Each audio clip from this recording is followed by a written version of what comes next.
September seems to be the worst month for pretty much every single office out there. So what can we do to overcome that? What can we do to get ahead of that? So as I said, there's some things that you can do, like spending more money on marketing. Now, the only way that I would spend more money on marketing is if I have a predictable cost per new patient. There's also another thing that you can do with your marketing, and it's called a Now, if you've never done these before, they're really cool. And then we can go and find more of those and market to them on social media. Welcome back to another episode of Dental Marketing Go. I'm your host, Gary Bird. I'm the founder of SMC National, where we help offices just like yours level the playing field against the big guys out there so you can grow the way that you want. But it's hard to grow when September comes around, and it's coming. It's almost here, and it's time to start thinking about what are you going to do? Now, I'll be honest with you, most dental offices just lay down and just say, hey, we're about to have the worst month of the year, and they have it every single year. But it doesn't have to be that way. There's some things that you can do. Some cost money, some you can do for free, and you can produce more in September so it doesn't suck quite as bad. Now, is it ever going to be your best month? Probably not. But there are things that you can do to start planning for it and getting back in the swing of things. Now, before we even jump into that, let's talk about why September sucks so bad. Really, what happens is people start to go back to school and they forget. They forget what it's like to be back in schedule because they just were in summer and school messes everything up. They got to pick up the kids, drop off the kids. They're going back to college. All these things are happening, and it just really throws everybody off. So it's a bad month, and it doesn't help that July is really bad too. July is notoriously bad as well for the same reason. Summer's starting. Weather's nice. You've probably noticed this before, but this podcast is unsponsored. What that means is we don't get paid to do it, but we want to bring you the best information possible. So how do we make sure that this content stays on the air? We need you to like and subscribe. Wherever you're at, whatever you're listening on, just give us a thumbs up or subscribe, and that helps us out so much. I know that you probably haven't done it, so I'm just going to sit here and wait until you do.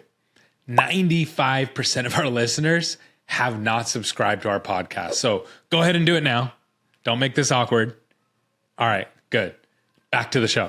Schedule changes, but September seems to be the worst month for pretty much every single office out there. So what can we do to overcome that? What can we do to get ahead of that? So as I said, there's some things that you can do, like spending more money on marketing. Now, the only way that I would spend more money on marketing is if I have a predictable cost per new patient. Do I know how much it costs for me to drive a patient? If you work with me, you know we have a dashboard with that, and we know exactly how much it costs to producing you a new patient. And if it's $200 to produce a new patient or $300 to produce a new patient that's going to walk through your door, getting 10 more new patients at $300, that's going to be $3,000. But if your ROI is 400%, 300%, that's a pretty good investment. So that's a good place to put an extra $3,000, $3,000, $4,000, $5,000 to really make up that gap and drive an extra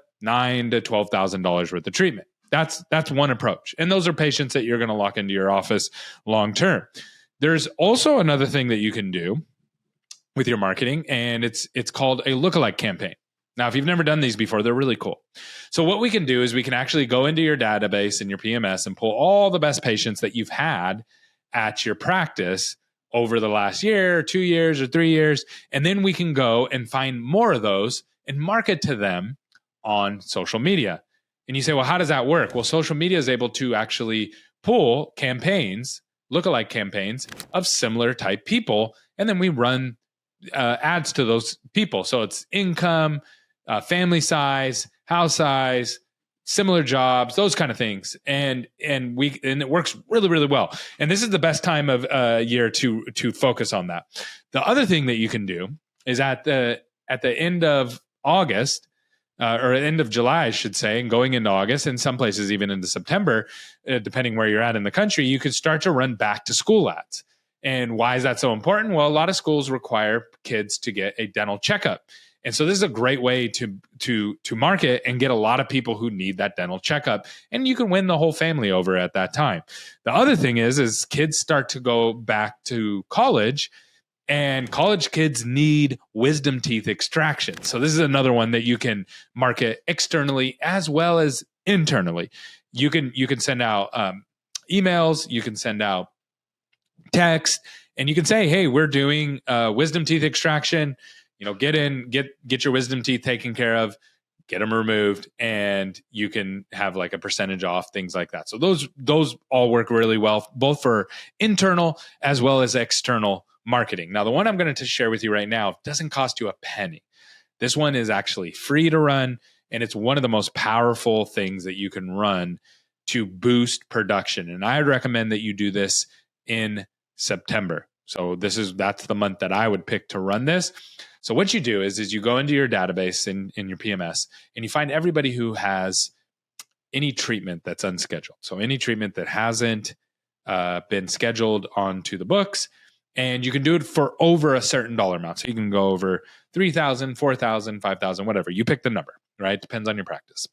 And so you get a list of all the people who have, let's just use 3,000 or more of open treatment that they know that they need, that you've already diagnosed, that you've already communicated with them about, and they just didn't accept it for whatever reason. Then what you do is you send an email and you say, hey, in September, we're training new team members, and we're going to be doing 20% off all treatment over $3,000. Any treatment that you get over $3,000, we're going to give 20% off. You can do exclusions, excluding aligners, or maybe you want aligners, whatever, right? So you put the exclusions in there, and you text and email that out. What will happen is you're going to move a lot of that treatment that people were putting off. They're going to come in and do it. Now, if you really want to get good at this, what you can do is you can include patient financing. So you can start to include patient financing into the emails, say, hey, we also have patient financing. You can get pre-approved right now. So now people are like, man, I can finance it as well, get the payment down, and get that 20% off. And I know what you're thinking. You're like, man, I'm giving 20% off, plus I'm going to take a hit on the patient financing. I know. But you're going to drive more production, and you're going to make more money, because you got to remember, these are people that haven't got the treatment done yet, right? So these are going to be people that need the treatment, and they're going to be the lowest hanging fruit, and you can get them into the office really, really quickly and make more money in September than you're used to making. And the number one thing you don't want to do in September is cut your marketing budget. Why? Well, cutting your marketing budget to save money is very, very popular, especially amongst dentists, like especially at the end of the year, September, because it's like, man, we're going to make less money, cut our marketing budget. That's an easy thing to cut. However, what happens is then it actually compounds the problem of September. So if you cut your marketing in September, what's the next month? September, October. Now you're going into Q3, and as you know, when you market in September, there's always washover into October. So now you're going to have a bad September, and you're going to have a slower beginning of October, and then you're left playing catch up all of Q3. So now, instead of just having a bad September, you now are having a lag all the way through Q3, which Q3 is a tough month too in dental, right? Because of Christmas and Thanksgiving and things like that. So don't do that. You don't want to cut your budget in September. You actually want to increase your budget, if anything, and run these internal campaigns. So again, I'm just going to go over them for you again. Back to school, you can run that externally and internally. You can wisdom teeth extraction internally, externally, treatment training. And then lastly, one thing that I forgot was you can do Invisalign days as well. So Invisalign days, those are huge. And I like to do those towards the end of the year for Christmas, around Christmas time, leading November, leading into Christmas. But they work really well in September as well. And so you can do discounts on aligners. You can do, hey, anybody who starts aligners and this month or this week or this day, I've seen everybody do it. You can do it however you want, set it up. But basically, you just give a discount on aligners, and you do, again, 20% off, and you push really, really heavy for people to come in during that week. So you got to create urgency. That's the important here. If you don't have urgency, then it's not going to work. And so if you do these things and you do them with the right timing, then all of a sudden you're going to see that, hey, September this year wasn't as bad as last year. That's really what you want to do. So there's lots of different ways to play with that. Love your feedback on it. What things are you doing to make sure September doesn't suck? I would love to hear from you. All right, take care.